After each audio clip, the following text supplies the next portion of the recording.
ሰላም ክብረት ፋሚሊ ናይ ዩቲዩብ ቻናል ተኸታተልቲ ከመይ ኢኹም? ኣነ እኳ ሰላም እግዚአብሔር ይመስገን። ከም ሰላም ዘለኽዎ ሰላም ክኾነት ክትብሉለይ ናይ ኩሉ ግዜ ቶምኔተዩ ክብረት ፋሚሊ ማለት እዩ። ከመይ ኢኹም? ንእሽተይ ጠፍአ ኢላ ከዓ ስራሕ ቢዚ ስለ ዝኾንኩ ብዙሕ ቪድዮ ክሰርሕ ሰዓት ስለዝሓፀረኒ ጠፍአ ቃኒዮ ማለት እዩ። ኣሕዋተይ ናይ ይቅርታ ናበልክየ ብዘጋጠም እና ሎማዓንቲ ከዓ ብጣዕሚ ደስ ዝብል ዜና ይሕዘልኩሞ። ቅድሚያ ናይ ቻናል ሓድሽ ዝኾንኩም ላይክ፣ ሼር፣ ሰብስክራይብ ናገርኩም ቤተሰብ ኩኑ። ቤተሰብ ከዓ ከም ትርሙድ ሃናፅሬትኩም ኣይፈልየኒ ማለት እዩ። ቤተሰብ እናላው ከብለኩም እየ ሰናይ ፃንሒት ናይ ዩቲዩብ ቻናል ተኸታተልቲ ከመይ ኢኹም? ዳሕና ድኹም? ኣነ ድሓኒት እግዚአብሔር ይመስገን። ከምቲ ሰላም ዘለኽዎ ሰላም ክትነብሩለይ ናይ ኩሉ ግዜ ቶምኔተ እዩ ክብረት ፋሚሊ ማለት እዩ።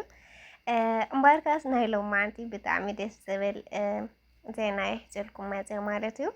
እዚ እውን ኣጋጣሚ ሓደ ወዲ ተባዕታይ ስደተኛ ሓውና ባሕርን ፃሕርን እናበለ ምንም ናይ ወዲ ስራሕ ብሕልፊ ኣብ ስደት ኮንካ ከቢድ እዩ፣ ቀሊል ኣይኮነን። ልሕሽና እኳ ደቂ ኣንስትዮ ንከውን ንኽእል ማለት እዩ። ቢያንስ ብምንታይ እኳ ክንሕሽ ንኽእል? ንእሽተይ መከየፍ ዘለና ፅላል ድማ ኣብ ሰዓቱ ንዕርፍ ንኽእል ኢና። ንሳቶም ግን ደገ ኢሎም በረኻ ኢሎም ኩሉ ግዜ በረኻ መኸየፍ ኣይፈልጡም። ዝኩሉ ነገር ፀገም ዝሕልፉ ደቂ ተባዕትዮ ኣሕዋትና ስደተኛታት ናይ ስዑድ እዩ እሞ እግዚአብሔር ኣምላኽ እንኳዕ ፅቡቅ ዕድል ኣሳኻዒልካ እንኳዕ ድማ በፅሕካ ብጣዕሚ እዩ ደስ ይብለኒ ማለት እዩ። ከው ድማ ታዲያ ክብል ደረሲ ብሕልፊ ደቂ ኣንስትዮ ኣሕዋተይ እዚ ገረምቲ ኢና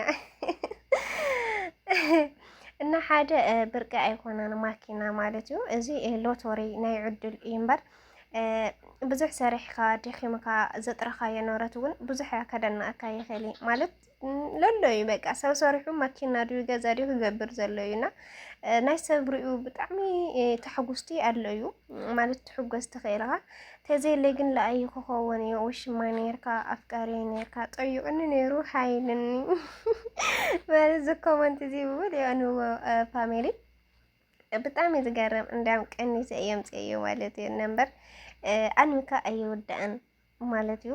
ብዘጋጣም እንኳዕ ደስ በለካ ስደተኛ ሓውና እግዚአብሔር ኣምላክ ፅቡቅ ዕድል ኣሳኺዑልካሞ ምስጋና ቅድሚ ኩሉ ለኣምላክ ይግብኦ ማለት እዩ ሓወይ እና ደስ ይለኒ።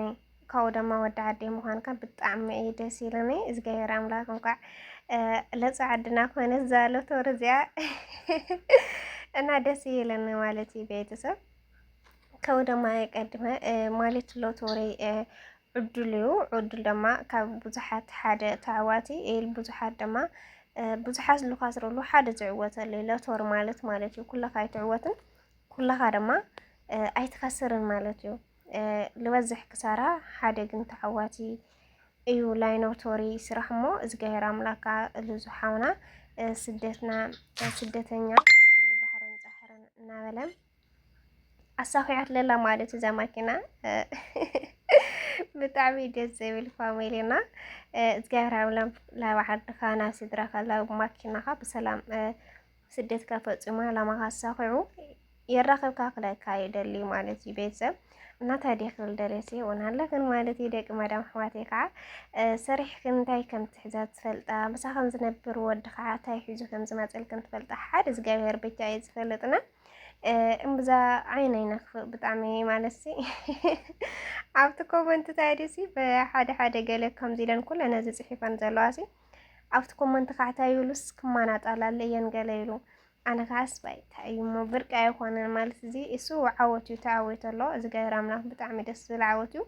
ግን ብሓደ ሓደ ኒዋ ደቂ ኣንስትዮ ግን ናይ ዓደንሻ ኣየ ነይሩ ግን ጠሊሞዮ ዝተባዒሰ ህዘጣዒስ እንገለ ኢለን ብዙሕ ነገር ክቡስታ እየ ሪኦ ማለት እዩ ቤተሰብ እና ዝለደንቕ ነገር ኣይኮነን ብጣዕሚ ግን ዘሐጉስ እዩ። እግዚአብሔር ኣምላክ እንኳዕ ደስ በለካ ዝሓወ ማለት እዩ።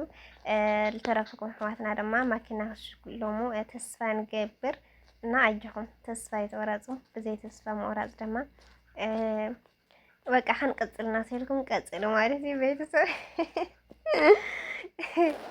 እና ብጣዕሚ እዩ ደስ ልብል።